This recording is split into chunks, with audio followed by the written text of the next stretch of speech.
안녕하세요. 부산대학교 생물교육과 심지호입니다. 저는 오늘 창의성 신장을 위한 교수법에 대한 강의를 하겠습니다. 여기에 창의성 신장을 위한 교수법에서 창의적 태도 육성 중심으로 이렇게 설명을 드리고자 합니다.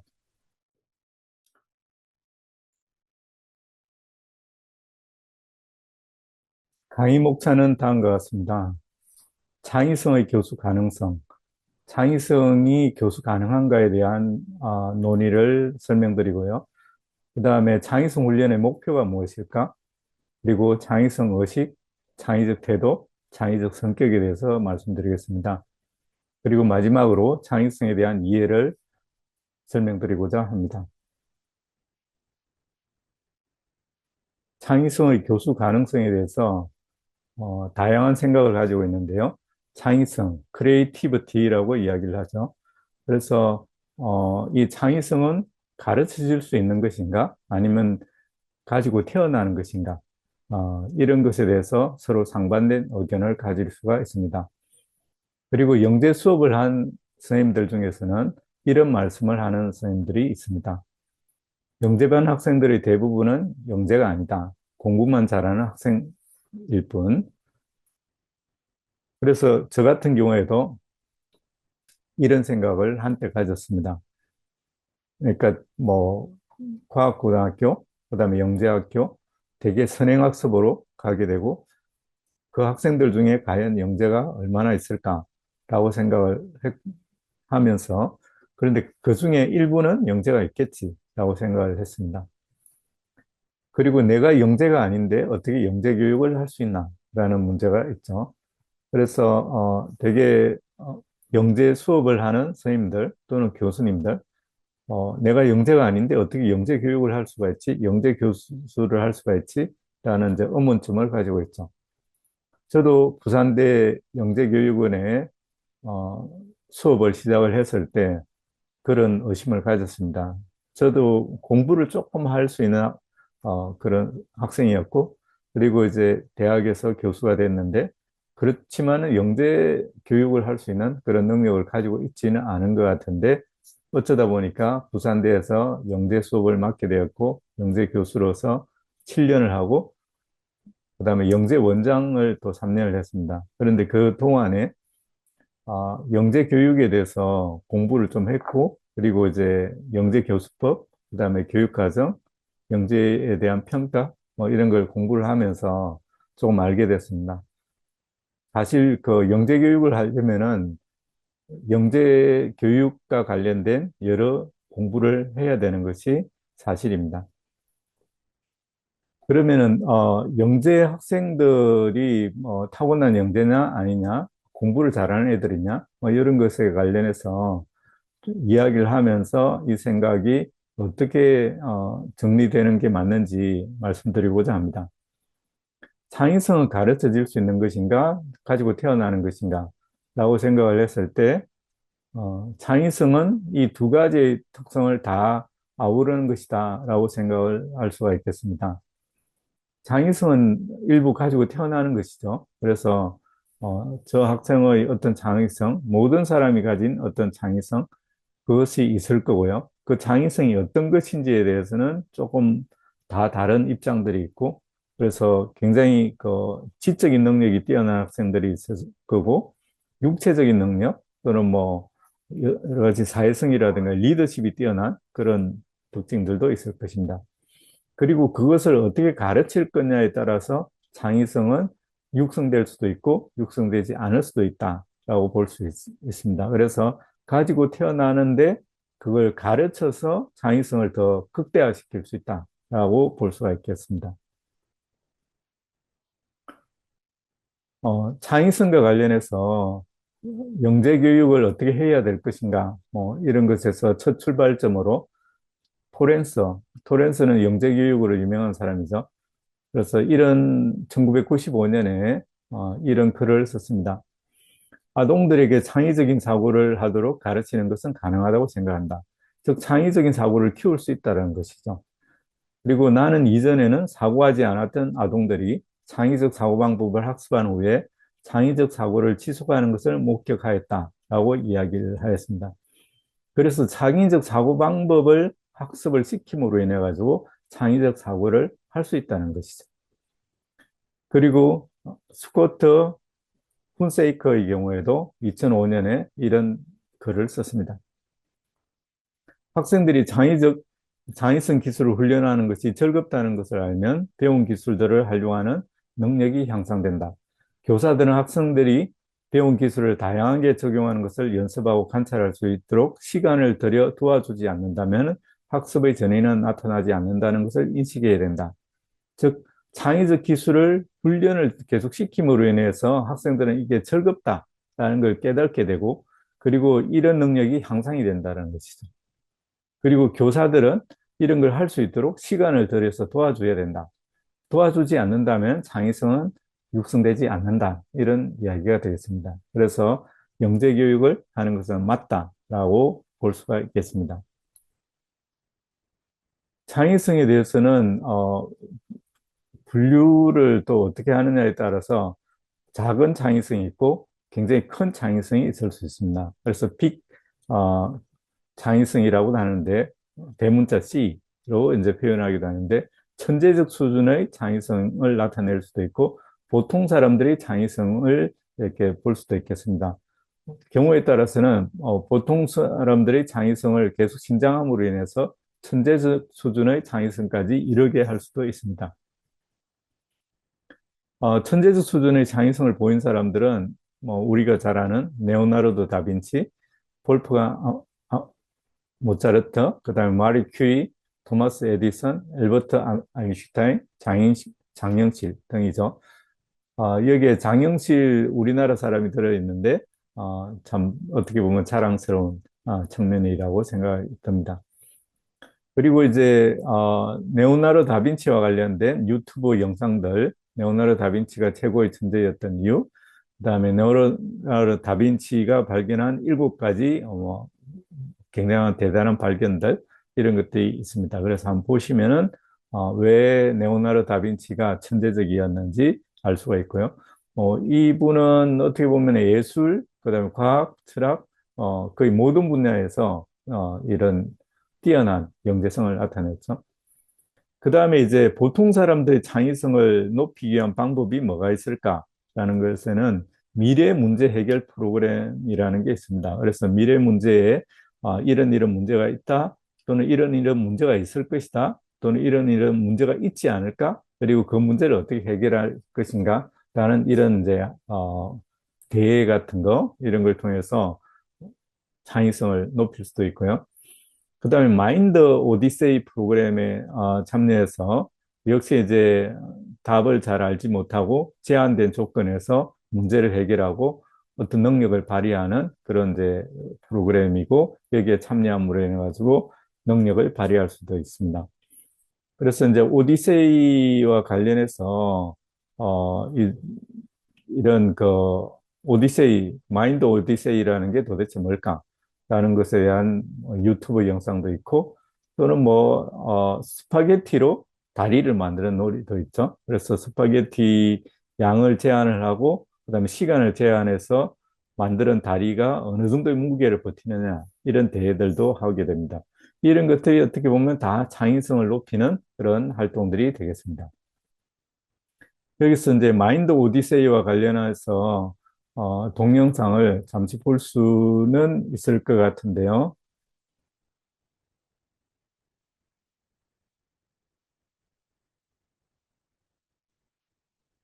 일단은 공유를 중지를 하고 한번 그 부분을 공유를 한번 하도록 하겠습니다.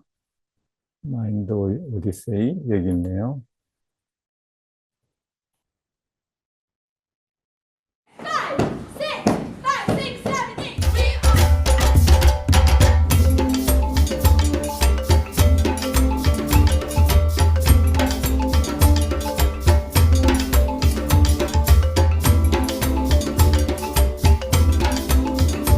학생들이 어떤 예술적인 Hi, 재능을 I'm 보이는 Mark, 거죠. a senior in high school. Since elementary school, I've participated in athletic, academic, and community service extracurricular activities. But one stands out: Odyssey of the Mind. Besides being fun and a great way to hang out with friends, nothing has done more to teach me how to work with a team. Nothing has done more to teach me the creative problem-solving skills that I'm going to need in college, and nothing has done more to teach me what it takes to achieve excellence. In my last year of high school, if I could suggest one thing students must try, it would be Odyssey of the Mind. Creativity can be learned, and it can be applied everywhere.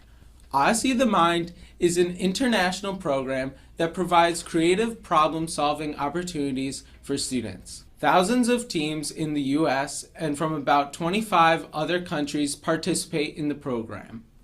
Students form teams with 5 to 7 members. Together, they choose from one of 5 problems presented each year. The problems are all very challenging, but teams find a way to solve them in weird, wild, and hilarious ways. The 5 different categories are: Problem 1, mechanical vehicle. Teams design, build, and operate vehicles of various sizes and with various power sources. Sometimes the vehicles are driven, and other times they perform tasks such as overcoming obstacles. Problem 2, technical performance. Teams make innovative contraptions and incorporate artistic elements into their solutions. Problem 3, classics. The theme of this problem is based on the classics, from literature to architecture to art. Problem 4, structure. Teams design and build structures using only balsa wood and glue. They test them by supporting and holding as much weight as possible, sometimes more than 1,000 pounds. Problem 5, performance. In this problem, teams present performances that revolve around a specific theme and incorporate required elements. Past themes include morphing objects, animals that express human emotions, and originating folk tales. All 4 divisions have the same set of rules. Division 1 is elementary, Division 2 is middle school, Division 3 is high school, and Division 4 is college. Teams are scored on how well they solve the long-term solution and an added part called spontaneous. In the spontaneous part of the competition, teams enter a room with a judge and a secret problem. Teams need to think quickly to come up with an out-of-the-box solution. It takes great teamwork and a lot of practice to do well in this area. Why should students participate in Odyssey of the Mind? Because it's cool to see how your ideas mix with theirs, like your teammates, and you come up with crazier and cooler ideas, and it just becomes an amazing thing that you can all come up with together. You get to think of anything among your wildest dreams. The reason why I like Odyssey of the Mind is because you get to use duct tape, and that's the most important thing of all. Only in Odyssey do you make a 7-foot volcano in your house and then have to figure out how do you get it out of the house, because it's bigger than all your doors. Teachers can't tell you how to solve it, and parents can't tell you how to solve it, and you can figure out whatever you want to do and solve it yourself. You can tell stories in any way you want to. Through this experience, I met a lot of really cool people, learned a lot of very important life skills, like how to figure out problems and how to solve them in different ways people wouldn't think about. I like Odyssey of the Mind because we create everything. You get to act, you get to dance, and you have fun. You get to learn how to be on a team, which is tough sometimes. Just the rush of the competition is funny, because you're all panicking beforehand, throwing everything together. But then when you finally perform, you just go through it like you've always done it, and then when you're done, you're all just so happy. It's crazy. How do you start an Odyssey of the Mind team? Most school districts will put a notice in the school newspaper that they are forming teams at the beginning of the school year. 자, 여기까지 보겠습니다. 네, 조금 전에 보셨듯이 마인드 오디세이 프로그램입니다. 그래서 5개의 영역이 있고 여러 가지 자동차를 만들고 그다음에 여러 가지 혁신적인 기술을 활용하는 것, 그다음에 연극 프로그램 이렇게 등등 해서 5가지 영역이 있고 여기에 참여해서 문제 해결을 하는 프로그램이고 굉장히 기발한 아이디어, 협력 이런 걸 갖다가 유도하는 프로그램인 것을 알 수가 있겠습니다.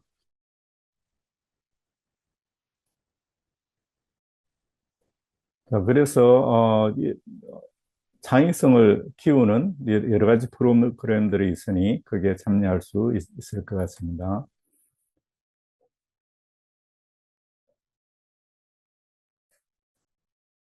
창의성 수업의 예시로는 브레인스토밍, 창의적 글쓰기 이런 것들이 있는데요. 뭐 주제는 탁구공이나 천칭저울을 다른 용도로 사용하기. 그러니까 탁구공은 탁구 칠 때 사용하는데 이걸 어떤 용도로 사용할 수 있을까? 10가지 용도로 한번 생각해 보자. 또는 뭐 50가지 뭐 생각해 보자. 이렇게 해서 개별적으로 생각해 보고 팀별로 생각을 나누고 이렇게 할 수가 있고요. 마찬가지 자전거의 성능 개선 방법, 화재 대피 방법, 도난 방지 방법, 폭도를 청결하게 하는 방법, 또는 만일 뭐뭐라면 어떤 일이 일어날까라는 질문을 던진다라든가, 가솔린 엔진이 발명되지 않았다면 어떻게 됐을까? 아무도 학교에 다니지 않는다면, 우리에게 만일 손가락이 없다면, 아무도 철자는 문장을 바르게 쓰지 못한다면, 이런 이제 전혀 다른 어떤 현재와는 다른 이런 걸 던지고 그것에 대해서 애들이 다양한 생각을 떠올리게 하는 학습입니다. 그래서 이런 걸 통해서 학산적 사고 연습이 되고요. 그리고 인성과 가치 등의 이해 기회를 제공을 할 수 있고요. 그래서 이게 다른 사람의 의견을 받아들이고 어떤 가치를 인식하게 되는 그런 기회를 제공할 수 있습니다. 그리고 파괴적이 아닌 생산적인 원칙을 위해 노력할 수 있도록 도와줄 수 있습니다. 그래서 확산적이고 창의적인 사고가 어떤 파괴로 이끄는 것이 아니고 전지구적으로 이 사회를 또는 개인을 도와줄 수 있는 그런 이제 활동이 될 수 있다라는 걸 만들어 줄 수 있습니다.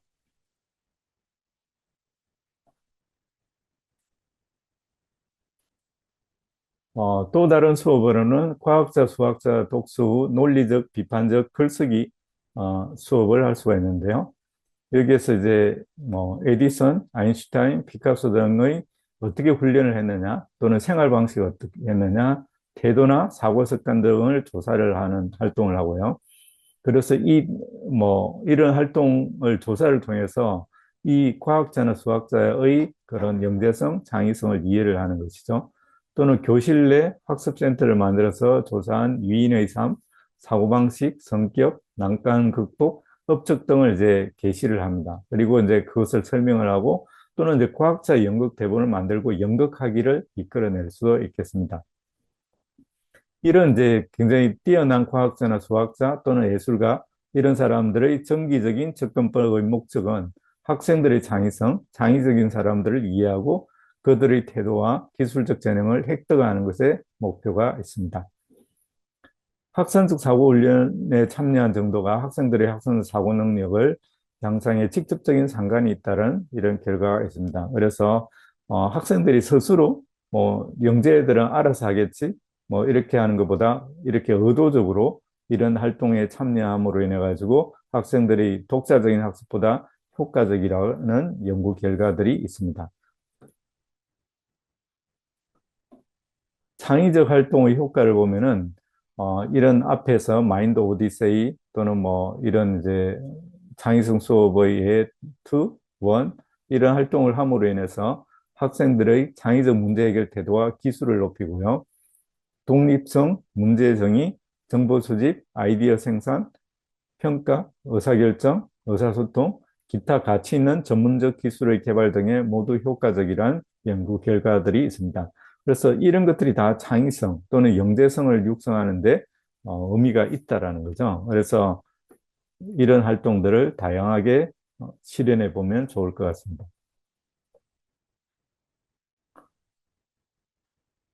창의성 훈련의 목표가 무엇인지에 대해서 데이비스는 1987년에 창의성에 대한 의식과 태도를 함양하는 것이다 라는 거죠.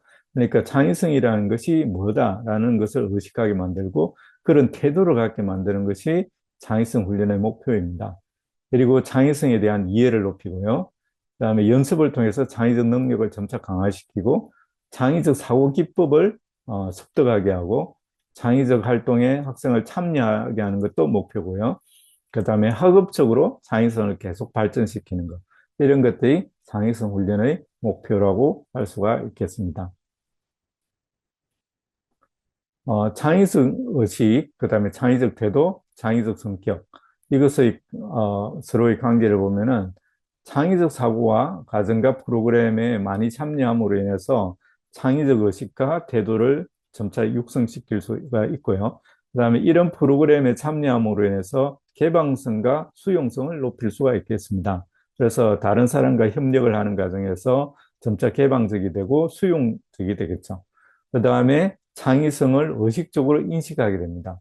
그리고 창의적 사고를 높이 평가하는 이런 이제 격려를 이제 받는 이런 활동들을 갖게 되고요. 그 다음에 새롭고 터무니없는 생각의 진가를 인지하는 그런 기회도 제공을 하고 실수와 실패를 수용하는 이런 이제 경험도 이제 제공을 하게 되겠죠. 이런 것들이 전부 다 창의적 의식, 태도, 성격이라고 할 수 있고 이런 이제 이 창의적 사고 과정과 프로그램의 참여를 통해서 이런 것들이 모두 정대될 수가 있겠습니다. 토렌스의 경우에도 이제 이런 말을 했죠. 창의성 신장을 위해 제안한 20개의 방법 중 절반이 창의성 의식과 태도의 전환이다. 그래서 창의성을 신장하는 데 가장 큰 것이 창의성을 의식하고 이런 태도를 갖는 것이 중요하다. 이런 것이죠. 그리고 아동들이 창의적 사고의 가치를 알도록 이렇게 가르치라 라고 하는 거고, 그 다음에 새로운 아이디어에 대해서 감대하도록 이렇게 해주게 만드는 이런 것들 필요하고요. 그 다음에 비판을 위한 비판이 아니라 건설적인 비판을 하도록 그렇게 유도를 하라. 이렇게 되어 있습니다. 그래서, 태도와 이런 가치, 이런 것을 키울 수 있도록, 이런 걸 키울 수 있도록 수업을 이끌어 나가야 될 것 같습니다. 창의적 사고와 관련해서는 그러면 창의적 사고에는 어떤 것이 있을까라고 생각해 볼 수 있는데, 대표적인 게 그냥 창의적 사고가 있을 거고, 이 창의적 사고는 독창적인 산출물을 만들어내는 것이 목표가 되겠죠. 그래서 여기에 창의적 사고에 들어가는 스킬, 즉 기능들을 보면은 유창성, 융통성, 독창성, 정교성 이런 것들이 있죠. 이것에 대해서는 나중에 또 말씀을 드리겠고요. 그 다음에 분석적인 사고 능력 키우는 것. 분석적인 사고는 더 깊이 이해하는 것이죠. 뭐, 비교하거나, 대조하거나, 계열화하거나, 우선순위 전환하거나, 또는 분류하거나, 부분과 전체의 관계를 파악을 하거나, 또는 비유를 하거나, 이유를 탐색하거나, 결론을 끌어내거나, 또는 뭐, 주된 아이디어를 찾아내거나, 또는 세부적인 걸 지지하는 것을 만들어내거나, 또는 가정을 숨겨진 그런 함의를 알아내거나 이런 것들이 전부 다 분석적인 사고인데 이런 것들도 역시 이제 창의성을 키울 때 필요한 사고력이 될 수 있고요. 그 다음에 비판적인 사고가 있죠. 비판적인 사고라는 것은 그냥 비난하고는 다르죠. 그러니까 이게 비판적인 사고라는 것은 판단이 옳은 타당한지를 평가할 수 있는 것이 이제 목표죠. 그래서 이것의 스킬로는 어떤 추론의 타당성을 판단하는 것이죠. 그래서 이제 그것에 대해서는 증거를 제대로 사용하느냐, 그다음에 연역을 사용하느냐, 이런 것들이 있을 수 있고요.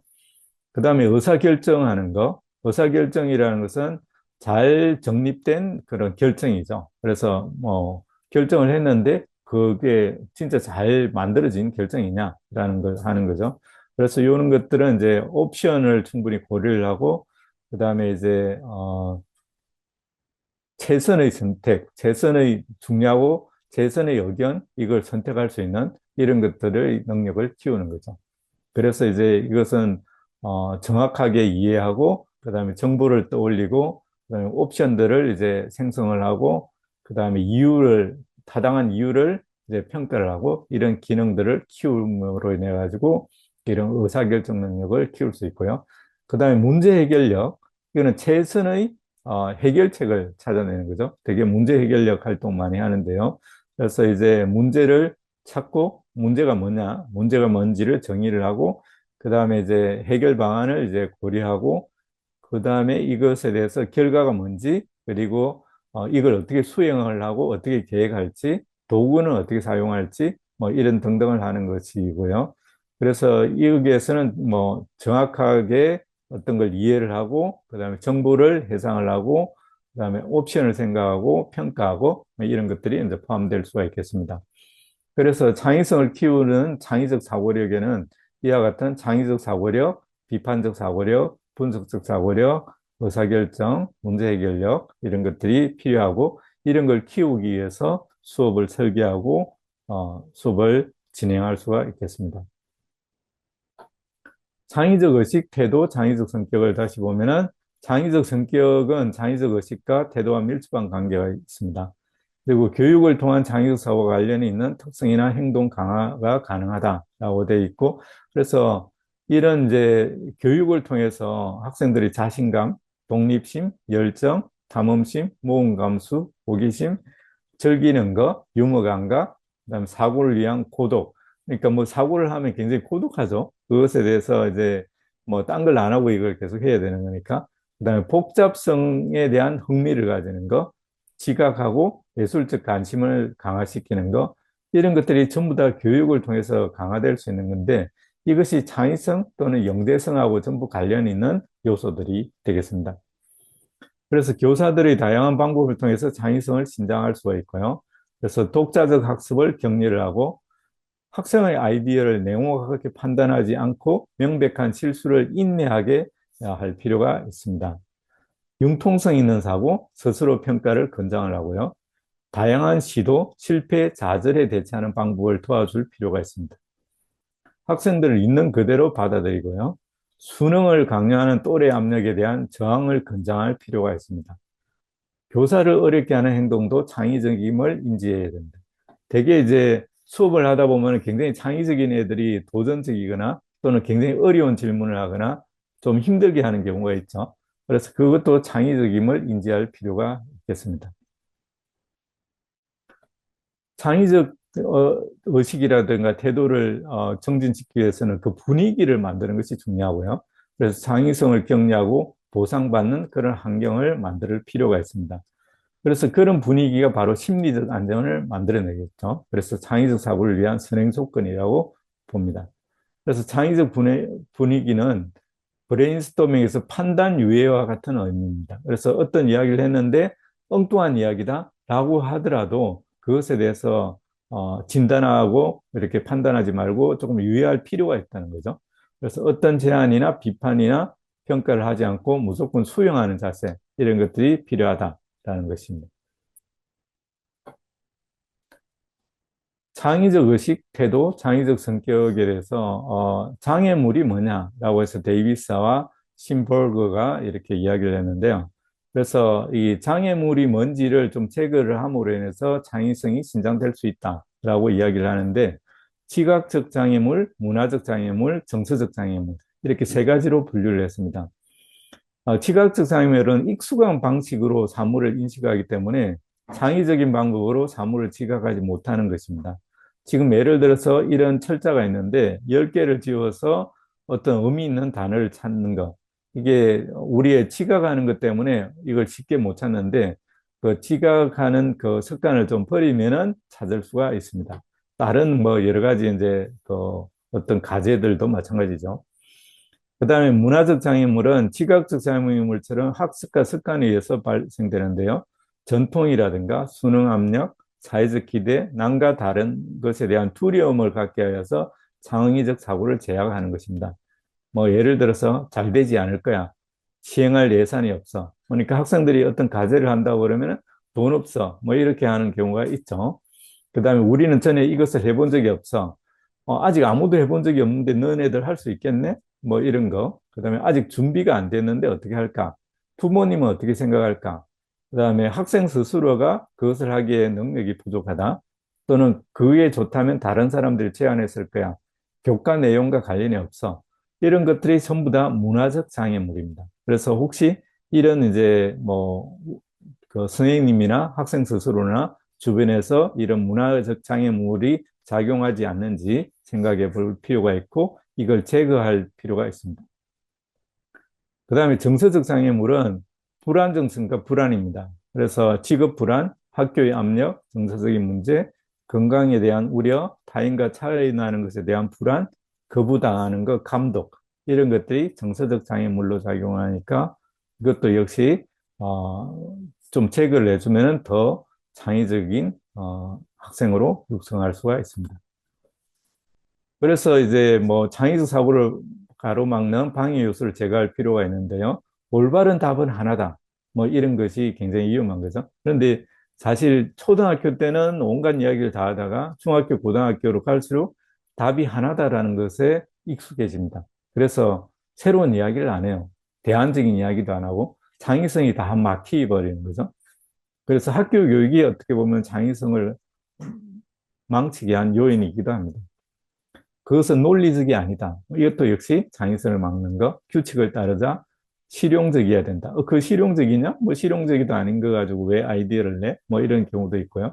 그 다음에 애매모호하니까 그건 안 된다. 이렇게 하기도 하고, 실수하지 말자. 뭐, 또는 놀이는 재미없다, 시시하다. 뭐 이런 거. 그 다음에 그것은 내 분야가 아니니까 몰라. 뭐 이런 거. 그 다음에 바보짓 하지 말자. 나는 창의적이지 못해. 이런 것들이 전부 다 창의성을 막는 그런 요소입니다. 그러면 창의성을 촉진하기 위해서 어떻게 해야 되느냐? 스탠버그는 창의적일 때와 순응할 때를 알라. 이렇게 되어 있습니다. 그러니까 창의적일 때와 이거는 그냥 따라해야 돼. 라는 걸 이제 판단할 필요가 있고, 그 다음에 당신이 제일 잘하는 걸 찾아내라. 그러니까 잘하는 걸 찾아낼 수 들어가고, 외부가 아니라 내부로부터 동기화하라. 뭐 보상을 주기보다는 스스로 하고 싶어서 하게 이렇게 만들어라. 라는 거고요. 그 다음에 개인적인 문제가 당신의 생각과 일을 방해하지 않도록 이렇게 하라. 뭐 개인적인 문제가 걸림돌이 될 수도 있죠.